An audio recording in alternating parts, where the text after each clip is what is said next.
Hola, ¿qué tal? Muy feliz sábado para todos. Bienvenidos al culto de hoy, de este sábado, en la Iglesia Adventista de Villa Martelli. Esperemos que podamos disfrutar y aprender más de la palabra de Dios.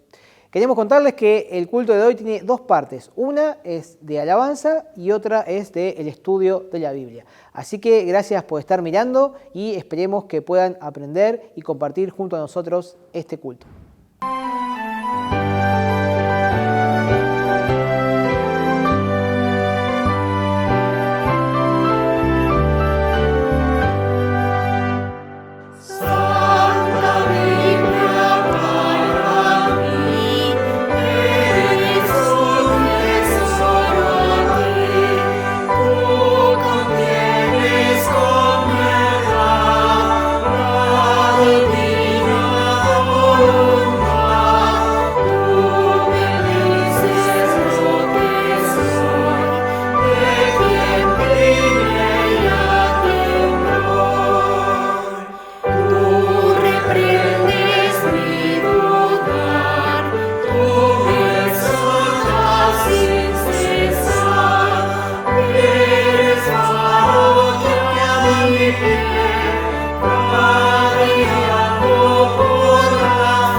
De mi vida, cada día, cada paso que dé, sea un cuadro de amor, cual Cristo fue, y que crezca en Jesús, que conozca más y más de su amor, y aumente mi fe hasta el día feliz cuando junto a Él pueda siempre vivir en su gloria. Es mi oración.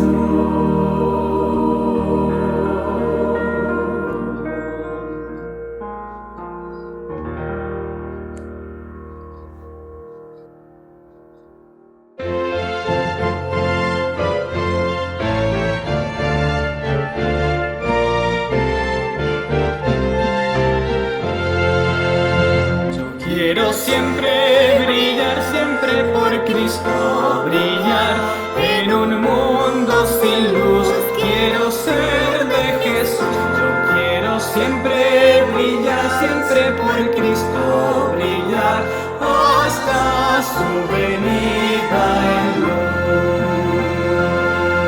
luz. Servir, de Gabriela Mistral. Sirve el viento, la nube, la semilla y el surco, y el agua siempre inquieta en su claro reír. Y es que la naturaleza tiene solo un anhelo, con que joya los mundos, servir, servir, servir. Que hay gente que critica y otros que destruyen, o alguno que maldice, sé tú el que construye.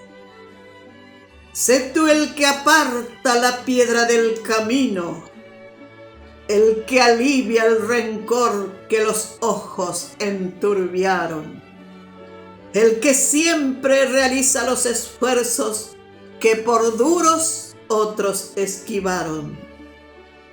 Sé de aquellos que dan, siempre dan, ya sea un consuelo oportuno, ya sea una frase cordial, o el pan claro y vital de tu alegría, o el pan moreno y grato del trigal. Qué tristeza tan honda la del mundo, si en él ya no hubiera nada que hacer, ni un rosal perfumado que plantar, ni un niño que alegrar, ni empresa que emprender. El servir es faena de seres superiores, y tú en cada momento te debes repetir: ¿a quién servir ahora? ¿Qué puedo hacer por otro para darle más ánimo? ¿Para verlo contento y evitarle sufrir? Y así serás de aquellos que oyen la voz de Dios, esa voz de silencio que en la luz de cada día perfuma el orbe entero, viniéndote a decir: aquí estoy, hijo mío, apóyate en mis fuerzas y ayúdame a servir. ¿Cuál es el lugar más frío del mundo? ¿Saben ustedes? Mi casa, dicen algunos, van a decir. Ushuaia, dice acá la hermana. En Alemania. Siberia, dice Fabián. La Antártida. ¿Alguien más? El Polo Norte, el Polo Sur. Sí, hermano. Mi casa, sí, eso, menos mal que nadie dijo mi iglesia acá, ¿no? La iglesia, no, menos mal. Tenía miedo que alguien conteste de la iglesia. Pero bueno, hace frío. ¿Vieron que la gente dice, uy, qué frío que hace? Y sí, estamos en junio, o sea. Lo extraño sería que haga calor. O sea, no, hace frío, hermano, hace frío en junio, va a hacer frío en julio, todavía no empezó el invierno, les aviso. Y va a seguir haciendo frío porque es lo normal, lo natural en esta época.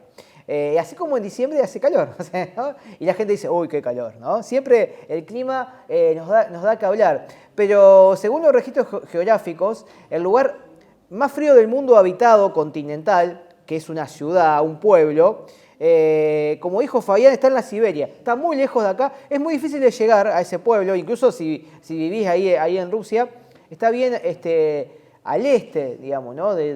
En Rusia es un pueblo que está en el medio de la nada, se llama Oymyakon, lo pueden buscar en internet, es con O, sin H, Y, las dos veces, Oymyakon.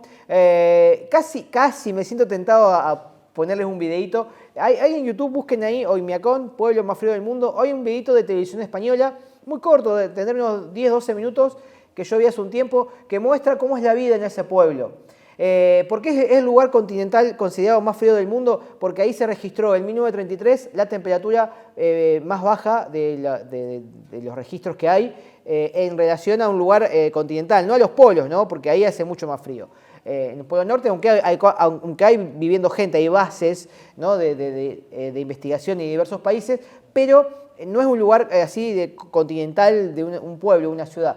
En Oymyakon se registró una temperatura de 67 grados bajo cero, así que eso sí que es frío, Y la temperatura normal es de 40 grados bajo cero en el invierno, así que si ustedes se quejan de este frío, piensen lo que es vivir allí. Cuando hay 55 grados bajo cero, eso sí, en el pueblo está establecido que cuando hay 55 grados bajo cero se suspenden las clases, el trabajo, todo. La gente no sale de su casa, fíjense, ¿no? O sea, esa es la temperatura que tiene que hacer Así que pueden buscar después cómo es la vida allí, es muy interesante. La gente obviamente está muy abrigada, está acostumbrada, viven unas 500 personas, hay escuela, la gente trabaja. Lo que más me llamó la atención a mí es que sacan el pescado ahí de los deshielos, congelado ya, y lo comen así, lo comen congelado, es la delicia, es como una golosina para la gente de ahí. Comer el pescado así congelado como lo sacan de los hielos. Así que es una vida diferente, ¿no? Hace frío, hay lugares donde hace frío, hay lugares donde hay desierto, hay lugares donde hay calor.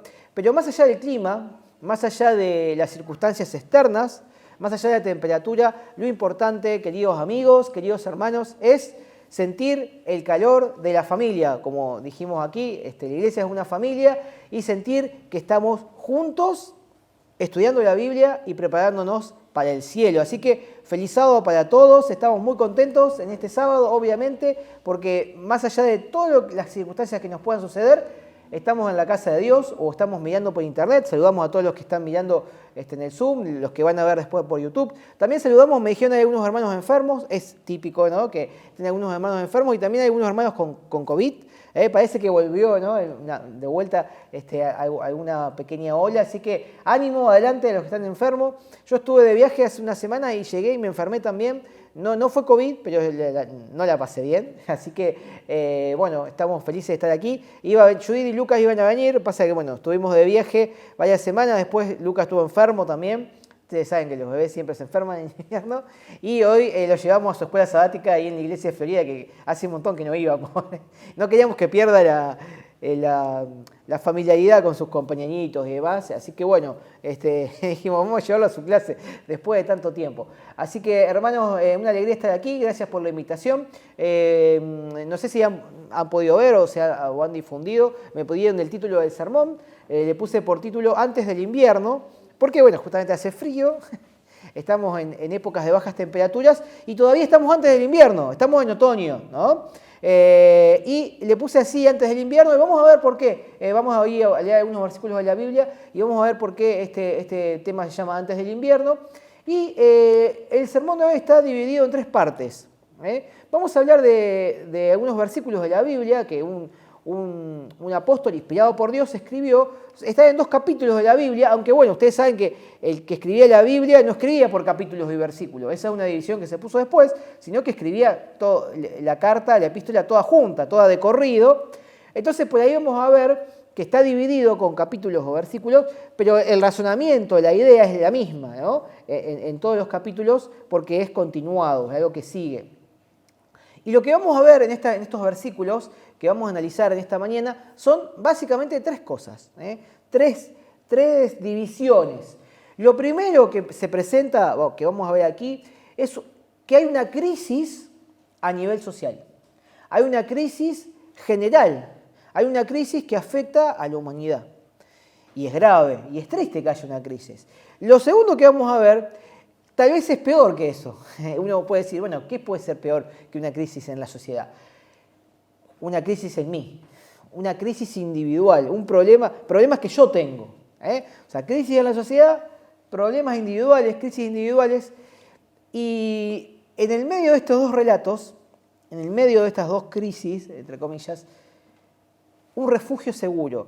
Este autor, allí en estos versículos, entre medio de estos 2 problemas que plantea, nos muestra, nos aclara, nos dice, para darnos esperanza, un refugio, una solución, una posible solución para estas crisis que enfrentamos en la vida, ¿sí? ¿Estamos de acuerdo? ¿Estamos bien? Vamos a ver, crisis sociales, crisis personales, ¿y cómo podemos solucionar esas crisis? ¿Cuál es el secreto y la manera que la palabra de Dios, a través de este autor inspirado, nos dice para poder tener alguna esperanza en medio de todos estos desastres y en medio de todas estas dificultades, ¿sí? Lo que vamos a leer ahora es cronológicamente, el último libro, la última carta que el apóstol San Pablo mandó. Y esta carta no la mandó viajando, no la mandó predicando, sino que cuando escribió esta carta él estaba preso. Él estaba privado de su libertad. Las fotos, los videos que podemos ver de las prisiones de la época de Pablo en Roma eran realmente lugares muy oscuros, lugares muy húmedos, y lugares muy tristes, muy lóbregos. Y realmente Pablo, por predicar el Evangelio, estando allí preso por causa de Cristo, desde ese lugar, tan frío, tan húmedo, si usted piensa que su casa es fría o húmeda, como dijo acá el hermano, donde estaba Pablo era mucho peor y encima estaba con cadenas, privado de su libertad. Desde ese lugar él escribe muchas cartas, las famosas cartas desde la prisión. Incluso escribe en la carta de Filipenses, donde dice, regocíjense y estén alegres en el Señor. Sí, pero estás preso, ¿cómo va a decir estás alegre? Bueno, estar alegre es en el Señor, porque en el Señor, o sea, cuando Dios está en nuestra vida, la alegría brota, emana, aunque estemos en una circunstancia difícil. Pero también, aparte, escribió la última carta antes de morir, antes de ser un mártir, que se le escribió a un joven líder que se llamaba Timoteo. Escribió 2 cartas Pablo a Timoteo, la primera y la segunda, y segunda de Timoteo es el último mensaje de Pablo. Después ya no escribió nada más, después murió. Y en este último mensaje de Pablo, en este último mensaje de este gran hombre de Dios, vamos a leer lo que él dice. Yo los invito a abrir la Biblia allí en segunda de Timoteo. Segunda de Timoteo es un libro que está antes de Tito, en el Nuevo Testamento, y antes de Hebreos. Hebreos, pues ahí es el libro más largo, y está después de Tesalonicenses. Por ahí nos cuesta encontrar a Timoteo, ¿no? Medio como que Tito, Timoteo, ahí se nos van perdiendo. Pero allí en el capítulo 3, los 2 últimos capítulos que Pablo escribe, el gran escritor del Nuevo Testamento, escribió muchísimos libros del Nuevo Testamento allí Pablo, pero sus 2 últimos capítulos son el 3 y el 4 de Timoteo. Como les dije, él no los escribió por capítulos de versículos, los escribió de corrido. Y lo que vamos a ver primero es una crisis en la sociedad, una crisis en el mundo. Dice ahí, 2 Timoteo 3, la palabra de Dios, capítulo 1, Pablo le advierte a Timoteo y también nos está advirtiendo a nosotros porque dice, mirá Timoteo, yo estoy por morir, yo estoy acá preso, vos sos un joven líder, pero tenés que saber una cosa, tenés que saber que en los días finales, dice la palabra de Dios, serán tiempos peligrosos. ¿Cómo van a ser los tiempos en estos días? ¿Fáciles? ¿Alegres? ¿De prosperidad? No, van a ser tiempos peligrosos. Queridos amigos, queridos hermanos que están aquí en la iglesia, los que están a través de las redes sociales y YouTube, a veces pensamos que todo va a cambiar en el mundo, que vamos a vivir felices en este mundo. Lo que tiene que cambiar soy yo. Yo tengo que cambiar. Lo que tiene que mejorar soy yo. O sea, el mundo, la sociedad no va a mejorar. Cada vez va a ser peor a nivel económico, a nivel moral, a nivel social, a nivel ecológico. Yo sí puedo cambiar y puedo preparar mi carácter, mi vida para el cielo. La iglesia también puede mejorar, cambiar y ser transformada por la gracia de Dios.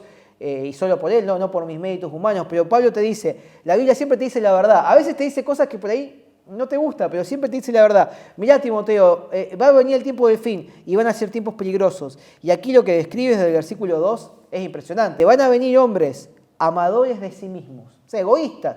Pienso en mí antes que en los demás.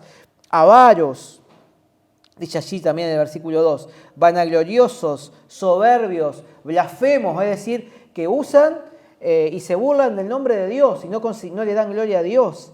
Van a venir hombres desobedientes a los padres. No sé si ustedes vieron lo que pasa en la sociedad, ¿no? Con la obediencia y el respeto a los padres. Ingratos, impíos, versículo 3, sin afecto natural, implacables, calumniadores, intemperantes, crueles, aborrecedores de lo bueno, traidores, impetuosos, infatuados, amadores de los deleites, más que de Dios. La lista, uno dice, oh, qué lista horrible, qué fea la lista esta lista. Y uno se puede analizar cada una de estas palabras y darse cuenta que así está la sociedad hoy en nuestro mundo. No hablamos de Argentina, no hablamos de la coyuntura local, en general, en el mundo, en cualquier país del mundo.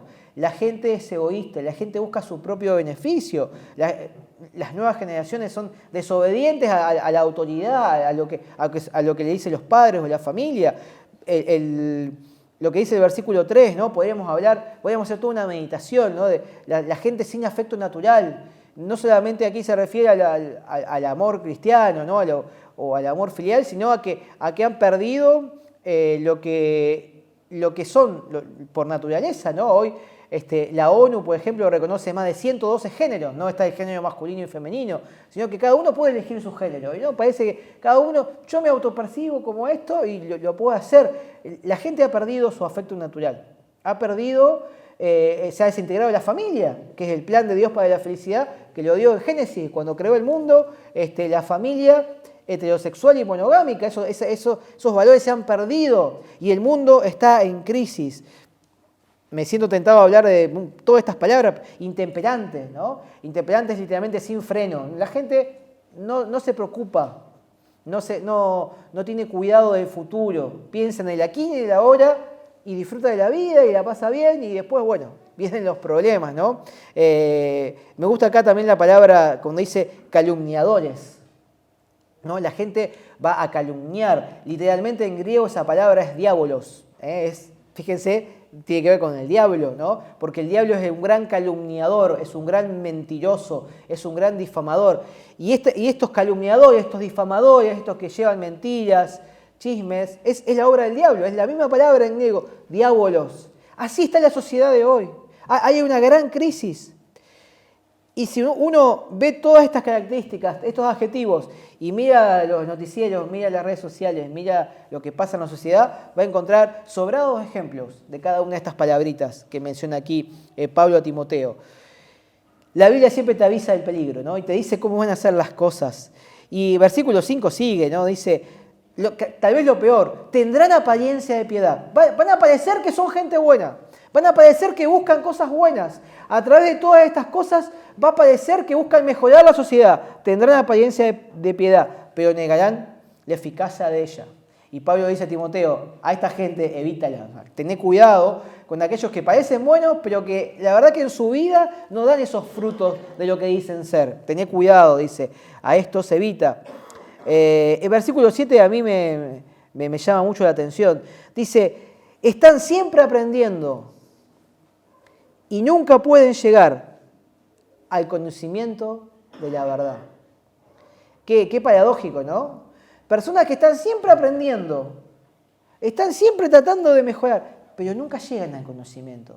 ¿Alguna vez le reprobaron un examen en la escuela? ¿Alguna vez le fue mal en un examen? 2 veces, 3 veces, 4 veces. No sé si tenían compañeros o conocen a alguien que siempre iba a rendir el examen y siempre lo rendía mal. Uno dice, pero ¿cómo puede ser que siempre rinda mal el examen? Hay un récord en el mundo de una persona británica de Inglaterra de 42 años que entre 2010 y 2020 tiene el récord Guinness de ser la persona que más veces reprobó el examen teórico de conducir. En el 2020 recién lo aprobó. Yo no sé cómo manejará esa persona, ¿no? Le dieron el carnet, pero fue 157 veces a rendir su examen de conducir. Pueden leer esta noticia ahí en internet, Diario de la Nación, ahí el 19 de febrero de 2021 sale esta noticia. Pagó más de 3.000 libras, o sea, pagaba cada vez que iba a rendir, pagaba y siempre lo reprobaba. ¿Ustedes intentarían algo 157 veces para tener el carnet de conducir? A este hombre le pasó y después de tanto esfuerzo pudo aprobar el examen. Pero este versículo me hace reflexionar. Si nosotros también tratamos de aprender, tratamos de conocer las cosas de la iglesia, pero nunca llegamos al conocimiento de la verdad. Qué triste es estar siempre aprendiendo y nunca conocer realmente la verdad. Así iban a ser el carácter de los días, el carácter de los hombres en los posteriores días. Una crisis a nivel global, una crisis total. Y dijimos que íbamos a hablar también de una crisis personal, de un problema mío, de un problema de Pablo. Porque aquí el apóstol en su última carta le cuenta a Timoteo todos los problemas que iba a haber en el mundo. Pero también a partir del capítulo 4, versículo 9, Pablo podemos decir que lo usa como de psicólogo a Timoteo. Dice, mirá todo lo que me pasa, Timoteo. Mirá todo lo que estoy viviendo. 2 Timoteo 4, 9. Lo primero que le dice Pablo, que está aislado, que está preso, que está distanciado socialmente. ¿Vieron que ahora está de moda esto, distancia social? Bueno, Pablo estaba distanciado socialmente y estaba distanciado socialmente de verdad. Estaba preso, estaba encerrado. Capítulo 4, versículo 9. Lo primero que le dice Pablo, antes de darle una lista de cosas que le pide, le dice, procura venir pronto a verme. Timoteo, estoy solo. Estoy desanimado, estoy triste. Estoy encerrado, necesito que vengas. Las relaciones humanas, el contacto humano, el tener sociabilidad, el vernos, el estar juntos. Lo hemos experimentado, la falta de eso en la pandemia, ¿no? Cuando no podíamos ir a ver a nuestra familia, a nuestros amigos, o viajar, o juntarnos para celebrar el cumpleaños o alguna actividad, o venir a la iglesia. Fíjense la importancia del contacto humano. Y el capítulo 4, versículo 21 es donde le da el título al sermón. Al final le dice, Pablo primero le dice, por favor vení pronto, y después le dice, capítulo 4, versículo 21, procura venir antes del invierno. ¿Por qué Pablo quería que Timoteo vaya antes del invierno? Porque en la prisión hacía frío y estaba húmedo, y Pablo acá le pide algunas cosas que le iban a poder ayudar a pasarla mejor en esa situación tan difícil que estaba atravesando. Procura venir pronto a verme, Timoteo. Vení antes del invierno, porque tengo frío, porque la estoy pasando mal. Y fíjense cómo dice versículo 10 de 2 Timoteo 4. ¿Por qué Pablo estaba solo? Dice, porque Demas me ha desamparado, amando este mundo, y se ha ido a Tesalónica. La crisis de Pablo era, más allá de estar preso, que ya era una gran crisis, más allá de estar preso injustamente, que era peor todavía, ahondaba la crisis, Pablo está solo. Y sus compañeros y sus colaboradores y los jóvenes que él había formado lo habían abandonado. Si uno lee ahí las referencias, Colosenses 4:14 o Filemón 24, este Demas era un predicador, este Demas era un discípulo de Pablo, este Demas era un líder que él estaba formando. Pero por circunstancias que conocemos, que la Biblia no dice, este joven líder, esta persona que Pablo había invertido tiempo para formarlo y que era un predicador y que iba a ser un líder de la iglesia, que tenía un cargo en la iglesia, lo abandonó. Y dice ahí el versículo, Demas no solamente me desamparó, sino que se ha ido al mundo. Uno puede pensar, ¿no?, que el mundo son las cosas, el pecado, ¿no? Demas se fue a vivir una vida de pecado, que puede ser verdad, pero aquí la palabrita griega que usa para mundo Pablo en Timoteo es una palabra que se refiere al tiempo, al siglo, ¿no? Aion es la palabra siglo, se refiere al aquí y al ahora. O sea, Demas se fue al mundo porque se fue a disfrutar de la vida, en vez de tener la vida del misionero, la vida del predicador, la vida del que sirve a Cristo, que a veces no es una vida de color de rosas y un camino donde todo te sale bien, es una vida de sacrificios. Bueno, Pablo lo cuenta en otras cartas, fui apedreado, me encerraron, bueno, de hecho estaba preso ahora, me persiguieron, pasé hambre, frío, azotes, naufragios. No es una vida a lo mejor que todos pueden soportar o querer. Y Demas se cansó de esa vida. Y dijo, yo me voy a disfrutar la vida aquí y ahora, porque soy joven y porque me voy a Tesalónica, una gran ciudad, a disfrutar la vida. ¿Conocen algún Demas? ¿Hay algún Demas en esta iglesia? ¿Hay algún Demas en tu familia que se desanimó, se cansó y se fue al mundo? Se fue al aquí y al ahora. En vez de preocuparse por las cosas espirituales y eternas, se está preocupando por los placeres de esta vida, como dice aquí el versículo, ahí en los capítulos 3, del 1 en adelante, que aman más los placeres que a Dios. Hay muchos Demas por los cuales tenemos que orar, hay muchos Demas por los cuales tenemos que ayudar y animarlos. Y Pablo estaba solo, y yo me imagino que además estaba triste, no solamente por la compañía que había perdido, sino también porque él había invertido su tiempo en ese discípulo, y es triste cuando uno por ahí de un estudio bíblico o ayuda a una persona a estar en la iglesia y después esa persona se va de la iglesia. Demas me ha desamparado, se ha ido al mundo.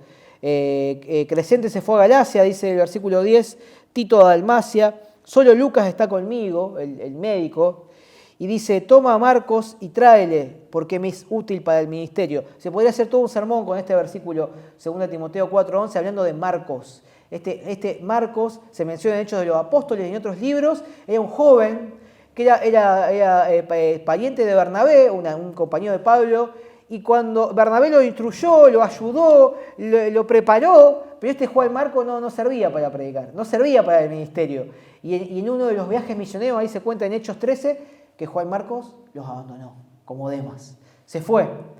Y después quiso volver, y Pablo dijo, no, este Marcos conmigo de vuelta no, porque yo no lo quiero más, porque una vez nos abandonó. Y Bernabé dijo, vamos a darle otra oportunidad.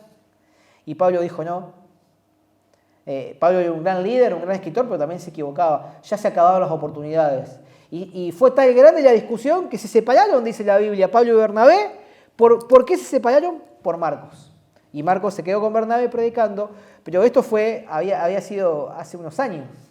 El tiempo pasó, Pablo maduró como líder, ya Pablo ya estaba más grande y se dio cuenta de que este Juan Marcos, que dice la Biblia, era un gran líder, un gran predicador. Y qué lindo es escuchar, leer estas palabras.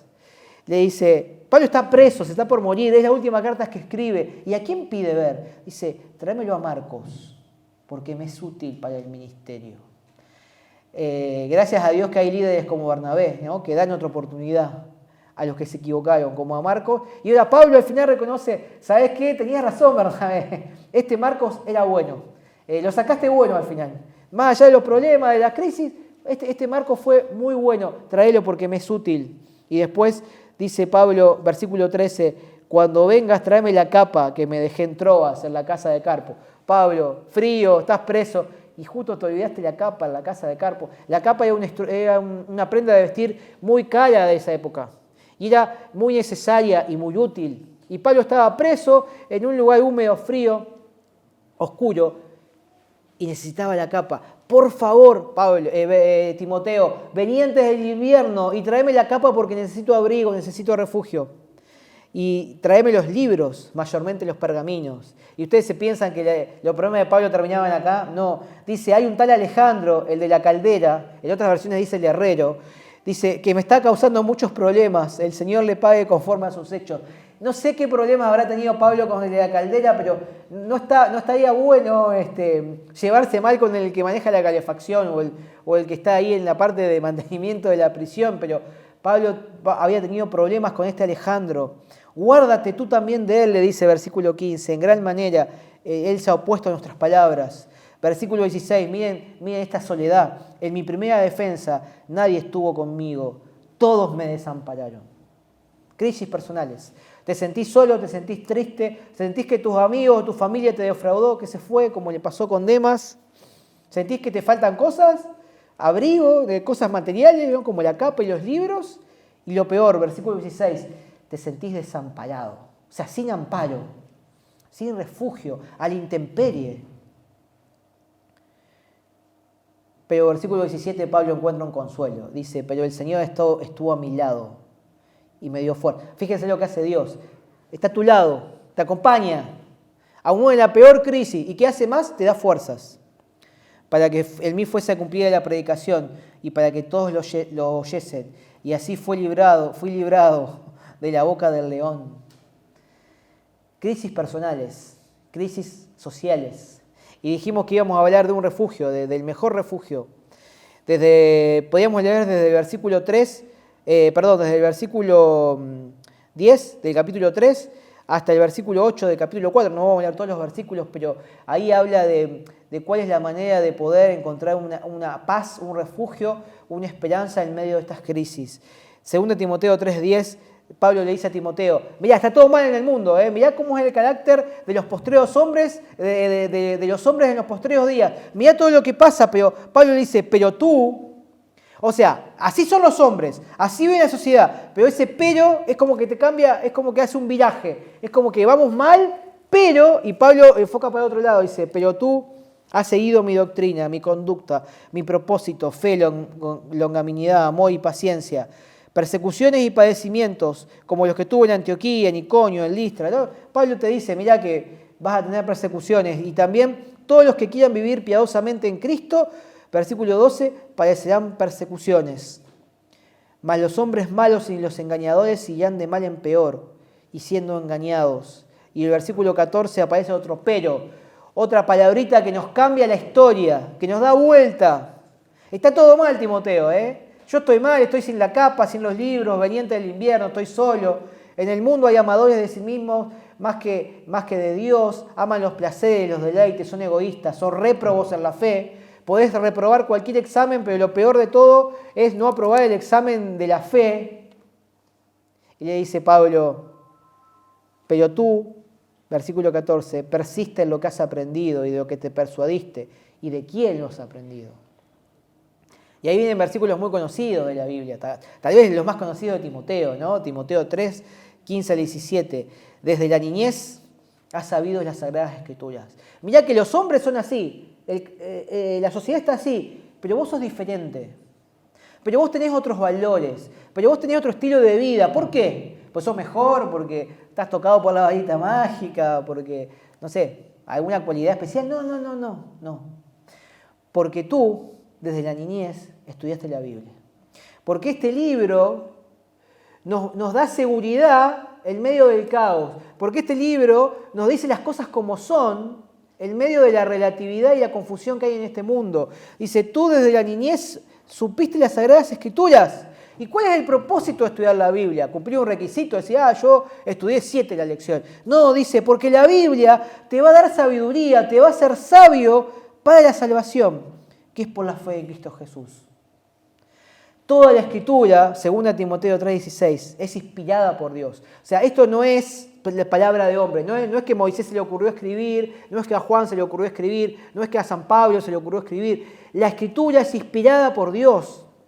Literalmente inspirar es que Dios sopla en la mente, en la persona del profeta que inspira y lo mueve. Es una palabra que se usa en los términos de navegación, así como el viento impulsa el barco, Dios inspira. Lo que está aquí es la palabra de Dios, no es la palabra de Pablo, ni de Pedro, ni de Juan, ni de Moisés, ni de Mateo, es la palabra de Dios, y si es la palabra de Dios, le toca obedecer porque es lo mejor para mi vida. Y dice, es inspirada por Dios, y la palabra de Dios, hermano, es útil. Si vos estás estudiando la Biblia y no te está sirviendo para nada, a lo mejor no la estás estudiando bien, porque la palabra de Dios te sirve, es útil para enseñar, es útil para corregir, es útil para instruir en justicia, a fin de que estemos preparados enteramente para toda buena obra. Una persona que estudia la Biblia con oración es una persona que está preparándose para el cielo, es una persona con valores, es una persona diferente a la lista de 2 Timoteo 3, 1 en adelante. Es una persona que marca una distinción. Y es una persona que es sabia para la salvación. Por eso dice el versículo 1 del capítulo 4 que sigue, ¿no? Dice, las Escrituras te hacen sabio para la salvación, te preparan para el cielo, te preparan para toda buena obra, te hacen diferente. ¿Y qué tienes que hacer? ¿Qué tienes que hacer tú, Timoteo? Te encarezco delante de Dios y de los hombres, que va a juzgar un día a los vivos y a los muertos. ¿Qué? Versículo 2, que prediques la palabra. Se mira a Timoteo. Hay un problema terrible en el mundo. Hay una crisis impresionante en el mundo. ¿Y cuál es el refugio? ¿Cuál es la solución? ¿Cuál es la esperanza? Predicar la Biblia.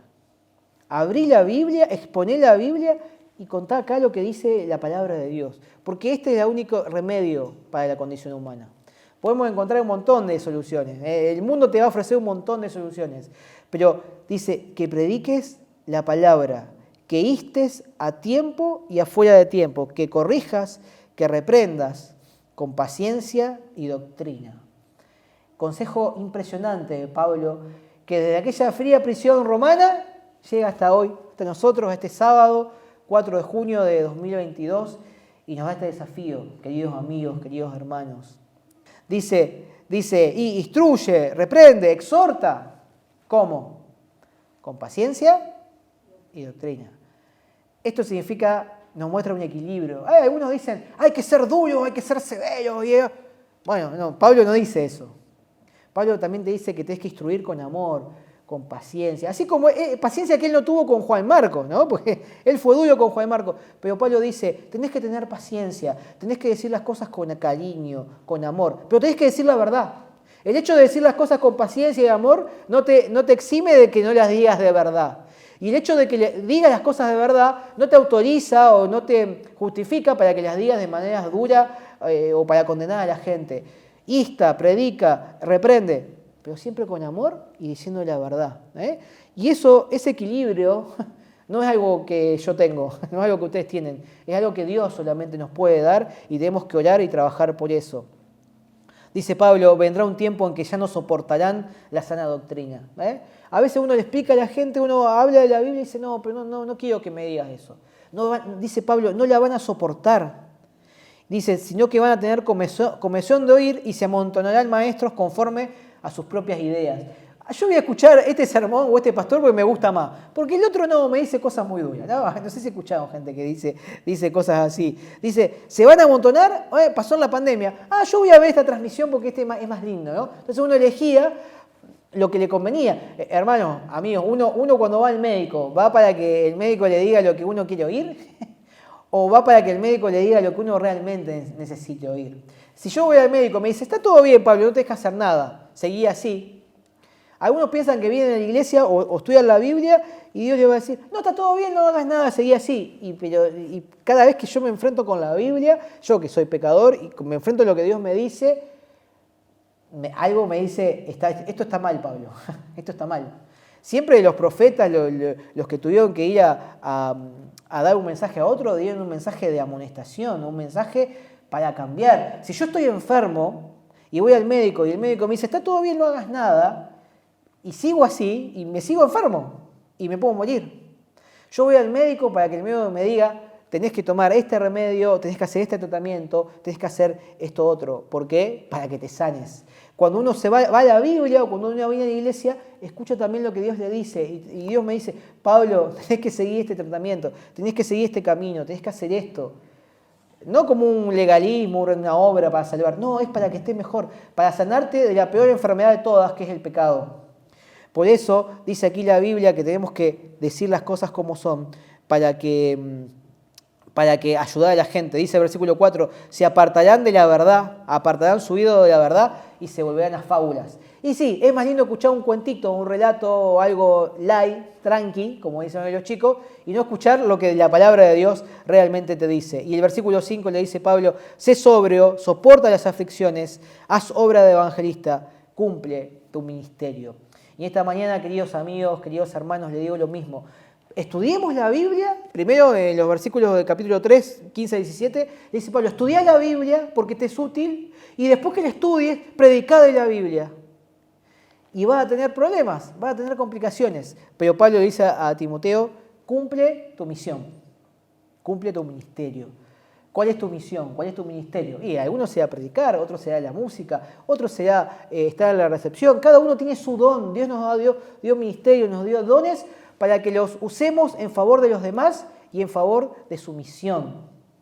Por eso, más allá de las crisis que hay sociales, más allá de las crisis personales, cumple tu ministerio, porque el fin de todo se acerca. Estamos ya casi llegando al fin de este mundo.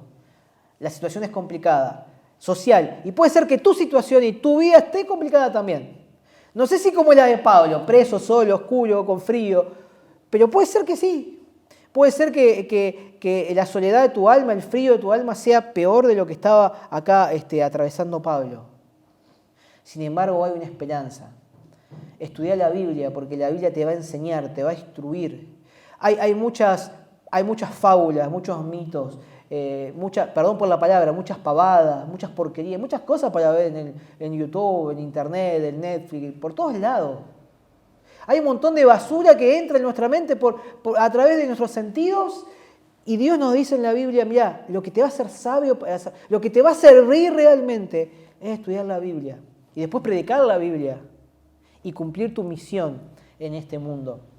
Ustedes saben que me gusta el club de conquistadores, toda la vida fui al club y hay algo que se hace cuando uno es ya más grande en el club, que son las expediciones, uno agarra la mochila, pone su ropa ahí, se va a la montaña. Y una de las cosas más fáciles o más accesibles para los que no somos escaladores profesionales, más allá de ir a Mendoza, ¿no? Y a la Concagua y todos esos lugares, hay en Tandil, ¿no? En Buenos Aires, aquí hay las sierras, y en Córdoba, yo estuve muchos años en Rosario, está el Cerro Champaquí, que es el cerro más alto de Córdoba. Así que allí una vez con el grupo del club de Rosario fuimos al Cerro Champaquí, después otra vez fuimos con un grupo del club de Córdoba, atravesamos el cerro, salimos para el otro lado Y realmente una experiencia interesante, 2.800 metros, hay que prepararse un poco, pero tampoco es una alta exigencia, no es que yo tengo que ser un escalador profesional, con una buena mochila, unas botas de trekking, lo puedo hacer, es un camino relativamente fácil, aunque hay que entrenar, así que bueno, había ido 2 veces al Cerro Champaquí, conocía el lugar, conocía los secretos, sabía más o menos todo lo que había que hacer. El año 2016, me acuerdo, estábamos aquí en el Club de Florida, y yo estaba en guías mayores, y organizamos la expedición al Champaquí. ¿Quién es el que organiza? Pablo. ¿Quién es el que sabe del Champaquí? El que sabe del Champaquí, Pablo. Ninguno de los que estaba allí había ido al Cerro Champaquí. Yo había ido 2 veces, así que me conocía todo bien. Nos preparábamos, entrenábamos, salíamos a caminar con las mochilas ahí en el río, hacíamos subidas, bajadas. Di charlas teóricas acerca de cómo escalar, de cómo caminar, de qué llevar en la mochila, de cómo armar la mochila. Fue en agosto, hacía mucho frío. Fuimos al Champaquí, yo lideraba el grupo, todos me preguntaban, yo ya sabía todas, ¿no? Vieron cuando uno dice, yo sé todo acá. Hicimos la cumbre del Champaquí, y yo me acuerdo que cuando estábamos ahí en la cumbre, paramos a almorzar y apareció corriendo un chico con una de esas frazaditas térmicas, medias hasta la rodilla, zapatillas de trekking, pero de carreras. Él también se sentó ahí en su almuerzo y yo le pregunté, ¿vos corres? Me dice, sí, soy corredor de montaña. Hay gente que, aparte de correr maratones, realizar atletismo aquí en la ciudad, corre en montañas. No sé si ustedes sabían. Y él lo que hacía era subir el Champaquí corriendo, o sea, son 2.800 metros, subir y bajar el mismo día. O sea, corría, llegaba a la cima, comía algo, descansaba y después bajaba. Impresionante, ¿no? Nosotros lo hicimos como en 3 días, la subida y la bajada, y él lo hizo corriendo. Obviamente va sin mochila, sin nada, ¿no? Va solamente con una mochila muy pequeña, con un poco de agua y algo para comer. Subía y bajaba. Él era ahí de Córdoba, nos preguntó de dónde éramos. No, somos de Buenos Aires y estamos contentos. Pues bueno, yo me agrandé, le dije, yo le di el grupo, llegamos acá a la cima, éramos unos 20 más o menos, 18, 20. Llegamos a la cima y estamos contentos porque hicimos cima en Champaquí, estamos acá. Y me mira y me dice, no, el escalador llega a la cima cuando vuelve a su casa. O sea, con esto me quiso entender que, bueno, todavía tenés que bajar, o sea, no llegaste a la cima. El escalador llega a la cima cuando vuelve a su casa. O sea, cuando volviste a tu casa, decís, misión cumplida, llegué, fui y volví. Bueno, dije, qué linda la frase, muy filosófica, pero no, yo llegué, ya estoy acá en la cima, o sea, ¿no? Bueno, bajamos al otro día, todo bien, todo tranquilo, el Champaquí tiene algunos lugares de piedra, algunos lugares un poco más escabrosos, pero en general es un terreno liso. Faltaba media hora para llegar a Villa Alpina, que es el lugar de ahí donde salíamos, donde se sale el trekking, donde está ahí unas piedras como un arco que dice entrada al Cerro Champaquí y demás. Ahí habíamos dejado los autos, todas las demás cosas. Y yo iba caminando, me acuerdo, con mi mochila, terreno liso, sin piedras, nada. Iba caminando, mirando el horizonte. No sé qué pasó en realidad. Me distraje un segundo. Me enganché una de las botas de trekking con la otra, me enganché y me fui de cabeza directamente al piso con tanta mala fortuna de que justo mi cabeza cayó arriba de una piedra. Así que le di un cabezazo a una piedra, yo quedé tirado, o sea, yo no, me lo cuenta, ¿no? Yo no lo vi, gente, yo quedé tirado así, con la frente sobre la piedra, y yo estaba boca abajo y tuve un charco de sangre porque me pegué acá y esta es una zona donde hay mucha sangre, así que la gente que me veía o los chicos del club estaban muy asustados porque me veían cabeza abajo, mi cabeza y todo un charco de sangre, ¿no? Imaginaron cosas muy feas. Yo soy bastante cabeza dura, ¿no? Pude resistir. Y ¿saben una cosa, queridos amigos, queridos hermanos? Cuando me caí, cuando estaba ahí sobre la piedra, que me dolía toda la frente, toda la nariz, todos los dientes me dolían, ¿saben lo primero que me acordé? El escalador llega a la cima cuando llega a su casa. Faltaba media hora, era un camino fácil, era lo más sencillo del mundo. Justo ahí me vine a caer, no me caí en la cima, no me caí en las piedras difíciles, me caí en el camino más sencillo. Y gracias a Dios, justo ahí en el grupo de chicos había un grupo de Córdoba, había un paramédico, Cristian, tenía como unas benditas, me hizo la curación, me cerró la herida, gracias a Dios no hubo que coserme. Si uno me mira bien de cerca, acá tengo como un pequeño tajo, una pequeña cicatriz. Me cargaban los chicos del club, me decían Harry Potter, ¿no? Te va a quedar acá la marca en la frente. No tuve que ponerme puntos, no me tuvieron que después, obviamente, ni sacar los puntos ni nada. Me dolió un poco, no me quebré la nariz, no se me cayó ningún diente. Fue algo que Dios realmente me ayudó y me cuidó y me protegió, porque la caída podía haber sido mucho más grave. Pero lo que yo me quedé pensando es, no llegamos a la cima todavía. A veces uno dice, yo ya estoy bien espiritualmente, voy a la iglesia, estudio la Biblia, tengo un cargo en la iglesia, predico, pero todavía no llegamos a casa. Todavía estamos batallando en este mundo. Y yo me caí en la parte más fácil del Chambaquí. Me caí en la parte lisa. Y cuando estábamos a punto de llegar, pienso y reflexiono, me digo a mí mismo, le digo a ustedes, no se confíen si las cosas son fáciles. No se confíen si están pasando por un buen momento. Porque es ahí donde Satanás los puede tentar. Y es ahí donde Satanás los puede hacer caer. Está todo bien, no pasa nada. Estoy muy tranquilo. Y ahí puedo caer. Estamos en el fin del mundo, estamos en el fin del tiempo. No tropiecen, no se caigan justo ahora, porque, bueno, gracias a Dios, Dios me cuidó ahí en esa caída, pero podía haber sido mucho más terrible. Estamos en el tiempo del fin y tenemos que prestar atención. Y es un poco extraño tal vez lo que le iba a decir, pero a lo mejor Dios nos manda pruebas, dificultades, crisis, como le mandó a Pablo, porque son esas crisis los que nos mantienen más cerca de Él. Son esas crisis las que nos mantienen en estado de alerta. ¿Para qué? Para no caer. Así que, queridos amigos, queridos hermanos, lean la Biblia, estudien la palabra de Dios, prediquen la palabra de Dios y, como dice acá el versículo, cumplan su ministerio. Teniendo en cuenta algo, teniendo en cuenta la maravillosa promesa de 2 Timoteo 4:17, Dios estuvo a mi lado y me dio fuerzas para que fuese cumplida mi predicación y para que todos oyesen. Y así fui librado de la boca del león. Antes del invierno, estudia la Biblia. Antes del invierno, protegete con tu campa. Antes del invierno, como decía aquí el versículo, antes del invierno, prepárate, alistate. Porque puede haber crisis sociales, puede haber crisis en el mundo. Pero aquí, en la palabra de Dios, en el mensaje que Dios nos dejó para nosotros, encontramos el mejor refugio. Que esta puede ser la experiencia tuya y también la de esta iglesia en esta mañana.